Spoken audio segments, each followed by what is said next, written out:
This episode's brought to you by the Public Domain Shop, a clothing brand inspired by classic literature and film. Use the code WOLF to get 10% off your next sweatshirt purchase. I don't need the glasses. I took mine off. Intro! We saw a movie, Tyler. Yeah, this is my second time actually seeing one battle after another. It's two battles if you're counting. No shit. This, as we're reviewing this, has 96% on Rotten Tomatoes. And I gotta be completely honest, call me contrarian or what the fuck ever, I wouldn't even switch the digits around. Because the first time I saw this movie, for the first 20 minutes, whatever the prologue was, I loved this movie. How to blow up a pipeline. You know what? Yeah, that's exactly what it was. Except it called out the bullshit and hypocrisy of like these revolutionaries. Unintentionally, mind you, but there was at least a moral conflict. There was a really interesting character in Teyana Taylor who was seductive as hell, morally conflicted. Even Is that the lady who had the stage in the bank robbery? Yeah. We're doing spoilers on this, by the way, so just so you're aware, there might be spoilers. It's been a week, and honestly, there's no real way to explain our feelings on this movie in a spoiler-free fashion. It's just impossible. Well, it's okay. I'm like right in the middle. I care and I don't care. It's all right. It's all right. Well, that's the thing. That's how I felt the first time I saw this. The first 20 minutes, I loved it. I loved the grounded, gritty style of crime thriller. Teyana Taylor did a great job. There was this insanely tense car chase after a bank robbery where, like, the speed of everything going on, the fact that every action scene, which is like 2 or 3 in the span of 2 hours and 50 fucking minutes, all of it was practical. No green screens, no CGI. You see cars crashing into each other, people running like hell, shooting at each other. It was insane. And it was, more importantly, it was fun. The second Leonardo DiCaprio becomes a single parent, that's basically where I checked out. I mean, I was like, I'm watching this movie, and I enjoyed the how to blow up a pipeline. But here's what I'm going to come at you. And I always have a theory, Tyler. You know I have a theory. And I was like, we're watching The Good, the Bad, and the Ugly. Now, let me explain. Okay? So we start off, The Good, the Bad, and the Ugly is taking place during a civil war where the country is tearing itself apart. Those are our revolutionaries. And we have 3 players in the game. You have 3 players all after the same thing, which is his daughter. You have the organization, which is run by the guy from Emergency, Roy from Emergency, from the show my mom loves, is in there. You have it's the 70s show. Okay, I'll just take your word for it. Then you have them all, and then to round it all out, you have all 3 of them chasing each other in the desert with eyes close-ups, cutaways to their faces. They literally ripped off The Good, the Bad, and the Ugly to make this movie. It's a neo-Western. That's what we're watching here. Paul Thomas Anderson said, I love old movies. Let me do that again. And there's some really great performances in here. I think the performances are very, very well done. I think it's brilliantly edited through and through, whether I like the story or not. I hate the sound design, and I hate the music. Paul Thomas Anderson usually has really good scores. He usually has great stuff. But if I ever hear those 4 piano chords, like we're watching The Shining again, that's not this movie. And the choice of his pop music doesn't really fit what we're going for. And the movie leaves you saying, oh, my mother was a revolutionary and bad things happened and all this happened. And you know what I should do? I should go repeat the cycle of violence. That's what I get out of this movie. And it's just right in the middle. It's just all right. It's just, and everyone's talking about this is going to sweep. This is the best movie of the year. Caught Stealing's a better movie. Any day. Like that movie better. I love that movie. There are so many movies I would rather watch any given day of the week over one battle after another. Hell, as much as it drove him up a wall, him at least held my attention and was shorter than this. And it was funnier. Whether it was unintentional or not, it was funnier. I laughed like 3 times in this movie. All because Leonardo DiCaprio once in a while knows when it's the appropriate time to lose his shit, but my God, this is a big thing that I'm noticing in movies. Characters have this tendency to just say the same line, the same sentence over and over again. Yes. And we're supposed to laugh at the fact that they're repeating it. It's not fucking funny! Say something funny and then repeat it! Repeat it in a different line delivery, in a different tone. Like, do something! Don't just ramble on and expect us to laugh because we're cringing. We're not laughing because it's funny. We're laughing because we want you to shut the fuck up and move on to the next scene. It does have a lot of space. There's a lot of negative space in this movie, which can work to its effect, but also can play to its downfall. So, for example, in one of the final scenes, here's a letter from your mother. Now we have to pause for a good 30 seconds before you can look at it. And there's a lot of that pausing. And there's probably about a good 15 minutes of just pauses in here because Paul Thomas Anderson is off his directing game. He's not bringing it anymore. After Licorice Pizza, I just don't care about what he's outputting. He needs to go back to the drawing board. He needs that studio input, and he needs someone to tell him no. He needs to be less George Lucas and more studio director with that still creative indie vibe. In this one, he cared more about what he could do on VistaVision than he could in terms of the story department. Because I'll be the first one to admit, this is a beautifully made movie. Oh, the cinematography is great. The cinematography is the reason I gave a shit about anything that was going on. There was so many close-ups where just the size of the shot and the film noir lighting on them, it's the only reason I gave a shit. Not to mention, the actors legitimately were acting when their they were running asses across off. the rooftop with all the shadows. That was really cool. That was insane. But like, they had this horrible shaky cam. Then they would cut to steady cam back and forth, and they were trying to commit to this style in the final sequence, and it didn't work. But I love the way they showed the hills, and then they'd go to this horrible shaky cam. So they were like, beautiful shot, ugly shot, beautiful shot, ugly shot. And I'm sure it was fully intentional. One thing that was also intentional are the copious amounts of phallic, impotent, and emasculation symbolism, especially in the first half hour. Like, from the moment where there are so many shots where it's a situation of my shotgun is bigger than your handgun, especially the sequence between Teyana Taylor, Sean Penn, and a dick. That's all I'm going to say, because long story short, she steals his gun, and the next time they see each other, he demands his gun back, which... it's a choice. So is having her rub his gun against him. Real fucking subtle on this one. I mean, Dr. Strangelove at least needed to explain the impotency metaphors. You don't need like a pregnant woman with an erect machine gun discharging, or Leonardo DiCaprio trying to explain a bomb going off as she's making sweet love to him, or demanding that she make love to him as the bomb goes off. Which is a weird thing to do. Don't do that. Don't. Paul Thomas Anderson has lost his fucking subtlety, which is insane because what changed in him? This is a really far cry from like Boogie Nights or There Will Be Blood. It's like a completely different filmmaker. I'm not exactly sure what happened, but I think back in the day, Paul Thomas Anderson had restrictions. He had people telling him what he can do. He had people saying, you can't do this, you can't do this, you have to tighten that up. Well, here's another important thing. He didn't have a blank check before. Yes, but the thing is, the best filmmakers who work in the industry in any capacity, restrictions, studios, and lack of money make better films than a blank check. If you are sitting here thinking, if I had all the money in the world, I'd make the best movie. Wrong.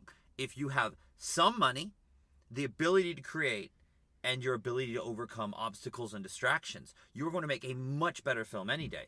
And that's what you see with There Will Be Blood, because that is a wonderful movie. I enjoy that movie immensely. Yeah. And that movie has restrictions. That has the studio system in it. But Paul Thomas Anderson still does what he wants, but there are restrictions, and restrictions make diamonds. And looking back on the last movie of his that I thought was real epic, but still was legitimately a great film, even though I like Licorice Pizza a lot, was The Master. Like 5 years ago, a month before the lockdowns. Yeah. I went to see that in Toronto on the original 70mm print, and it was beautiful. Like, it was epic in scope, despite the fact that it's a small, intimate story, and the themes of sexual repression and possible homoeroticism, I say possible loosely just because they don't flat It out was say subtle, it, but unlike this movie. It was subtle. It knew when to let the audience make up its mind. and more importantly, you didn't have to side with the theme of the movie in order to enjoy it. Because, my God, do you have to be a hardcore Democrat in order to even believe that there's any political allegory in this, let alone take its side? I'm not a Democrat. I'm more of a centrist, and I enjoyed elements of this, so I think it depends how far you are. I think it really depends where you are, but Well, here's my... I think anyone could enjoy elements of this movie. Elements, maybe, because, like, the first time I saw this movie, the opening 20 minutes I legitimately loved. But at the same time, the revolutionaries are trying to fight violence with violence, and the movie, whether it meant to or not, at least acknowledged that actions come with consequences. Hence the main plot of Sean Penn hunting down the revolutionaries and trying to cover up some dirty secrets of his own. My question is, we see all the revolutionaries get killed in the film. Sean Penn hunts Most them of down. them, anyway. How come we never see the mother die? How come we never see that? How come it's not this big moment? Is she even dead? Because, like, they don't... They said she's dead. They show her, like, escaping Was that during in an airport. Was that during the Christmas meeting or something? I don't know, but now we know that Santa isn't real, kids. It's a bunch of old white men who want to kill people. Yeah, the most boring white this group I've ever seen in my life. A sentence I never thought I would have to say in one of these things. But, yeah, Tony Goldwyn manages to run the least interesting and least threatening group of angry old white men. Seriously, like, Sean Penn's objective is to join this organization. He could easily knock all of their asses to the ground. He does have more military training than a guy in a wheelchair, so. Yes. Now, my question is, Tyler, what the heck was the one twist that they threw at us? That... What was that? that- What do we do with that? Is this Breaking Bad? Is this a thing? Why Are you talking about... Wait, hold on. Are you The talking about explosion- DiCaprio or Sean Penn? No, it's Sean Penn. Yeah, Sean Penn's stupid twist of walking out of the desert with a deformed face. Oh, What was that? That was okay, look. absolutely unnecessary. I know this is technically more of a rant than a review in case you seriously haven't noticed by this I actually point. tried But to review it today. we did try, but like I tried. a minute You're or two... ranting, and that's okay. Excuse me? You better be fucking around with that. I'm messing with you, man. You better. Where the fuck was I? Sean Penn, right. Yeah, why did he walk out of the desert with an exploded Okay, face? so Sean Penn, one of the most cartoony soldiers I've seen in quite a while, who... There are penguins who don't waddle as much as this guy. He does walk. And every time he's embarrassed, all of a sudden he just goes, It's weird, right? I've seen so many reviews say that this wasn't a cartoonish portrayal, and if Daffy Duck is the only cartoon that existed, no, it wouldn't. But I don't know what the name of those gangsters in Looney Tunes are. I can't remember their names. Like, that's the kind of cartoony performance. That's the kind of cartoony performance I expect that I get from Sean Penn. You have a fucking penguin on your phone? Of course I have a penguin. Oh my god. In my tiny party hat. Of course you do. Anyways. I mean, I'm glad they finally released Looney Tunes, the Wile E. Coyote movie. We got that. Yeah, at least we have something good to look forward to next year. But in any case, there's a point where he's driving down the road, as we always do in California.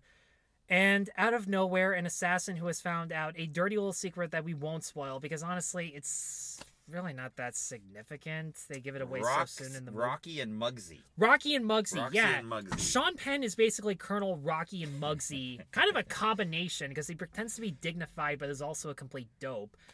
There is a point in the movie where he gets into a drive-by with another... And I'm not kidding, the white group is called the Santa Adventures Club. He gets a phallic symbol to the face with a shotgun blast. One of the only badass shots in this movie where we actually see a POV of the car just go plow right into a ditch, which 10-15 minutes later DiCaprio finds the body and just pokes it with a shotgun. Nothing. Goonies style.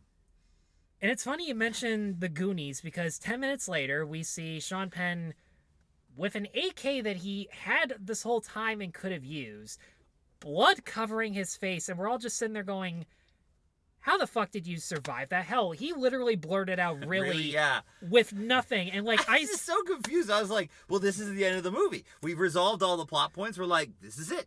There were only two people in the theater, and they were significantly down. So I just sat there. No clue what they thought. So I just sat there and went, "Don't worry. There's no reason why he would have survived this." But the next time we see his face, I shit you not, if we were the only ones in the theater, I would have screamed, "Hey, you guys!"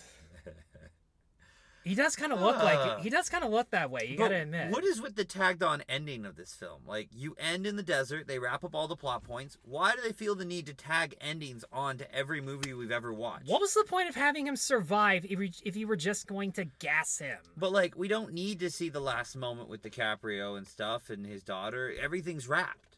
The story is done. The arc is finished. Wrap the movie. Wrap it up. Done. Cut to black. I don't need everything explained to me. Am I stupid? Am I stupid, Paul Thomas Anderson? Because I get it. Just for not She's a better person. You know what? Just for being torn and not liking this movie, we're automatically stupid according to the internet. So, well, I like what I like, and this is okay. You like this. You like this quite a bit more than I did. I really think there's a lot of craftsmanship in the cinematography. There is, yeah. And the way the movie's put together and the editing. Like, technically, it's great. I don't like the soundtrack. I think there's some good performances. I just don't know what to do with this. It's sort of like everyone's gonna come at me. And you brought up a really good point, though. Why is Leonardo DiCaprio even in this movie? Because, first of all, other than to be a baby daddy, that's really the only thing he's on the poster, too. So the movie is really, as you said, the first 20 minutes is Teyana Taylor. And then the next hour and a half is the Sean Penn. And then the last, 45 minutes is the daughter. And he is really an accessory to his own film. He's a supporting character in this movie. He is dopey, he's dumb, he's a loser, and then it ends. And he really has... If you took him out of this movie, the movie would still function. It would still be a chase movie trying to get this girl because of her connections to the events that take place. If anything, he really is unnecessary to the entire plot. If anything, this movie would have been a hell of a lot better if he wasn't even on screen, if she was the actual main character, because there are large chunks of this movie where Chase Infiniti completely disappears. The father-daughter relationship between her and DiCaprio is non-existent because, I shit you not, in this 2-hour, 50-minute span, there are 3 scenes of them together, and none of them give you an idea, really, of what their past is, what their relationship is. You know it's rocky, and you know that he's a complete and utter dope because he starts the movie a weed head and alcoholic, he ends it as a weed head and alcoholic. There's... What it was, other than the fact that he could build bombs that got him in the revolution, I have absolutely no idea. They wanted to Indiana Jones him from Dial of Destiny, make him a weak, pointless character that didn't need to be in the movie. Why Benicio del Toro humors him? Why he's even in this movie? Benicio del Toro shows up. He's that guy from Rush with Love who's like, I know things and do things. All right, I'm gonna go do my thing now and disappear. And he's fine. He's fine. He does good with what he's given. He's fine, but he's given nothing to do. I don't know what he's supposed to be doing, but he's there. You know how many reviews I've seen that is just like, oh, Benicio del Toro and DiCaprio had me in stitches, and I'm just like, in stitches. Why? Like, one, Del Toro's not even given anything to be funny with. He's the straight man to DiCaprio. Yeah, that's fair. Yeah. And again, DiCaprio spends the whole time mumbling and repeating shit that there's nothing to it. I feel bad for Regina Hall because she's really acting her ass off. Hall. The girl from Scary Movie, the one who rescues... Oh, yeah. Yeah, that's Brenda. Yeah, she's all right. She's pretty good in this movie. She's legitimately great. I don't know what the fuck her arc is. I'm part of Evolutionary, and then I'm gonna leave. I have regrets because reasons. My question is, so the girl sees the guy, and is she having trouble seeing because she yells the Green Acres, yada yada, and then she sees her dad and yells it. Is she not able to see? Does she need glasses? Am I blind, or is she just like full of trauma? Because I think it is the shell shock of it. Oh, okay. I kind of understand. Have you seen Green Acres? That's a bad show. Reference something else. Well, they put on Battle of the Algiers for really no reason. I mean, like Battleship Potemkin would be more appropriate for this with its propaganda style filmmaking. That would be more relevant to this any day. Propaganda is sure as hell one way of putting it. Like, look at us. We show illegal immigration camps. We're saying something provocative about the state of our country. No, you're just showing imagery that literally divides people whether or not you're saying something, which it really isn't. Like, just showing the camps, the prisons, like, what does that instantly analyze about anything? They showed it. It's sort of like the Food Incorporated doc where they're like, look at chickens in cages. Okay, now what? What do you want me to do with this information? Not eat chicken? I like chicken. Okay. People think by showing imagery it'll make an impact and make a difference, but you really have to make a statement with it. And then when they try to make a statement, it either can work or doesn't work. And this is like right in the middle. It doesn't know what statement it wants to make, so it's sort of a redundant statement. Yeah, like, what is it about our current climate that has racial boundaries? I don't know. It just does. Okay, but like, why are people racist to begin with? I don't know. They just are. Like, there's no just why to any of this. Well, that's a lot of people are like, this is bad, this is bad, this is bad, this is bad. But no one is presenting a solution, and this movie is like, all this is bad. Now, what do we do with that? How do we change that? What's it? Do we go out and fight? Do we kill people? Do we go and protest 2.5 hours away, like the end of the movie says? It doesn't really present a solution for the problems it's presenting. You need to present a solution for the problem you're trying to present. Yeah, and the weird thing is, in the first 10 minutes, like, Teyana Taylor flat out says, don't tell me to vote, don't tell me to wait, like, the revolution is now. I'm just like, don't tell me to vote, that's fucking democracy, you moron. Like, oh, this is an anarchist movie. This is all about anarchy. Yeah. It's all about personal rights and freedom without a bounded basis. You have to have a basis to put your personal rights and freedom on, and if there is no basis, if you have no moral ground and all you want to do is run around and kill people and blow stuff up, you have to have a moral ground. And I should make this clear. I'm sure the majority of people who cross the border illegally are just trying to have a better life. I know they want a better job, a better place to live, to provide for their family. But one, this is a movie that accuses America of being a racist, intolerant country, and yet we're validating people to come in illegally to live there. Like, but you have to go through the proper systems. If it's such an awful place, why sneak in illegally to live there? That's a valid point. No, right? And this movie comments on immigration, and if you want to come to America or Canada, come properly, seek asylum, do the paperwork, come work. If you're contribute, get housing, raise a meaningful family, but you have to do it legally. And I know sometimes there are gray areas where you're like, I don't know if I can do it legally because of this and that. You have to do it legally. You can't go to someone's house and say, I'm living here now. You have to say, hey, can I live here? How do we make this work? Don't you know about squatters' rights? Well, that's a California thing, and I'd rather stay out of that. I don't want to go to California. I don't know. They have Legoland, but I don't want to be there. You've seen the house. You've seen the houses in Uptown. I'm sure squatters' rights applies to that too. Yeah, no, it's immigration is a very good thing, but immigration has gotten out of control, and then there's a lack of housing and there's a lack of jobs. So you can only allow as many people into a country that can support itself, and you have to go through a proper system, and then you can thrive, and America can be a great place.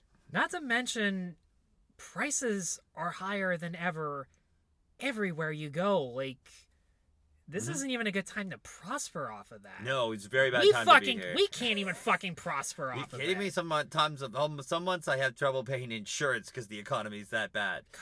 And, like, I don't even buy food. I skip food sometimes because I'm like, well, I got to pay insurance, so you got to do what you got to do. That is literally what... the economy is bad. That is literally what news organizations are telling us to do. We have too many people, not enough jobs, not enough housing. And this movie says, oh, we should have more of that. And that's your statement. This movie but how do we make the economy work with that? You have to make that statement. You have to present a solution, or you're one battle after another without a solution. This movie also seems convinced that immigrants are only Black and Hispanic, which is really interesting and kind of insulting because... Immigration comes from all over the world. Everywhere. Like, here in Canada... Yeah. You know how many people from India come on over here as opposed So to like many any other students. country? So many students are coming over. Mostly students. A lot of student immigration. And there's a reason behind that. They're ridiculously smart. They're hardworking, Mm-hmm. which is really all you need to come here. Yeah. You got to come put in an effort, and maybe you'd like one battle after another. I don't know. Maybe you will. Maybe you won't. I'm like 50%. I'm like, I don't know. I've seen it. I've seen it now. I don't know how any of you got this far into the video, but and we apologize for the fact that this was this was without question our most chaotic, unhinged review. I'm not even convinced we covered that much about it. I think I've been more unhinged on the Josh and Tyler show. Okay, maybe you have. I have. You were unhinged. But altogether, this was just such a colossal waste of time. It's going to win a lot of Oscars. I tell him that now. It's going to win awards. It will. Like, what else is better this year to most people? To most people, probably either Sinners or Weapons. And that's fair. But Weapons is a horror movie and Sinners is a horror movie. So this yeah, is but what I you got mean horror movies have won Oscars before. They never Best Picture. Silence of the Lambs. Yes, but that's been a long time. Yeah, but it's still a horror movie. Oh, if a horror movie wins Best Picture, I'd be very happy, but I just don't think it's likely.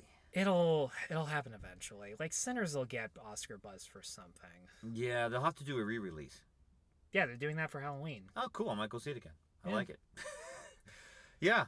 You said you had mentioned earlier there were a bunch of weird people in your first because this is your second time. There's one thing that improved upon the movie the second time I saw it. The first time I saw it, it was noon. The theater had just opened up, and about 10 minutes to where the trailers would normally play, we hadn't even gotten a bumper or a commercial for anything. And so the manager comes in and says that the IMAX the IMAX screener didn't actually boot up like it was supposed to. And he seriously said, and I quote, "Show a thumbs up. Who wants to skip the trailers once it starts working?" Who the fuck would thumbs down to that? I mean, some people like trailers. Some people only go to the movies once in a while, so yeah. I know you like the trailers at him where they played Chainsaw Man twice. What a dumb trailer. Yeah. I'm so sorry, anime fans. But why would you need a man with a chainsaw head doing things? And then why are people seeking out his magical chainsaw head? I have more questions than answers. Is this like a fetish that I don't know? Chainsaw fetishes? Because I don't want to be involved in whatever your crazy scheme is. It's weird. Chainsaws should not be on your head. How is it I had the angrier Josh fan in this video than you? Because I'm just like, I appreciated everyone who worked on this movie, the cinematography. I appreciated everyone who put in the time. Look, Is it worth the time? That's up to you. Effort went into it, but So. at the same time, its intentions weren't the greatest. But, like, what is DiCaprio doing with his career now? Like, where is he going? Like, what's the next step? More shit like this, probably.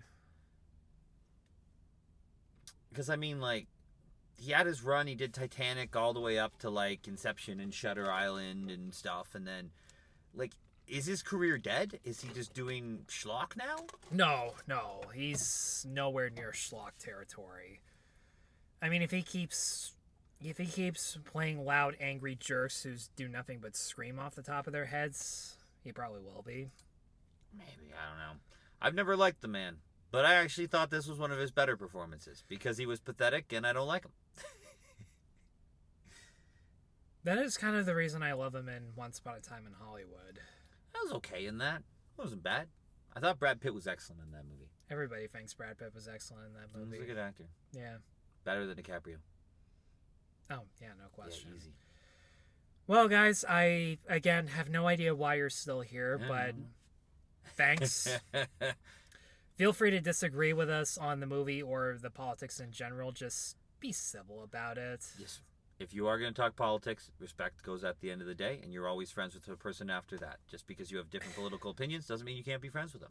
And keep in mind, this movie is banking on you reacting to the politics in order to like or dislike it. So, pardon us for having to bring up our actual thoughts on the subject. Well, you know, it's a movie.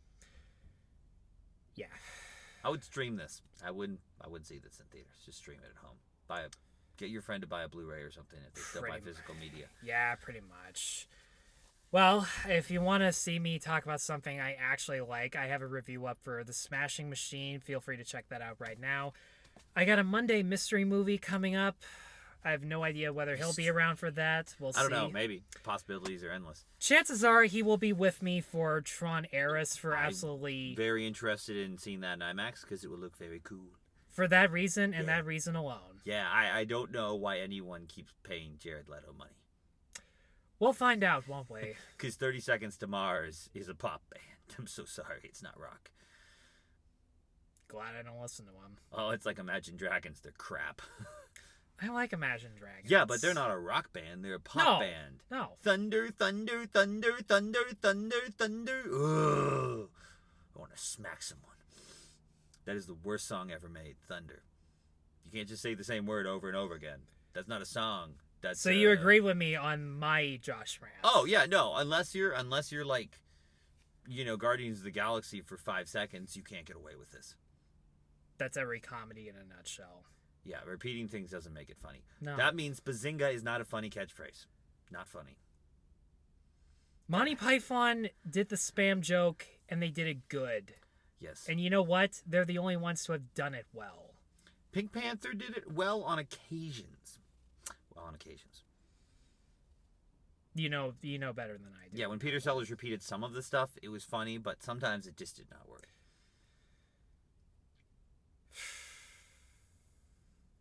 We should end the video, I guess. Yeah, Say something cool, Tyler. Awesome. I gotta go use the sauna over there. Sauna.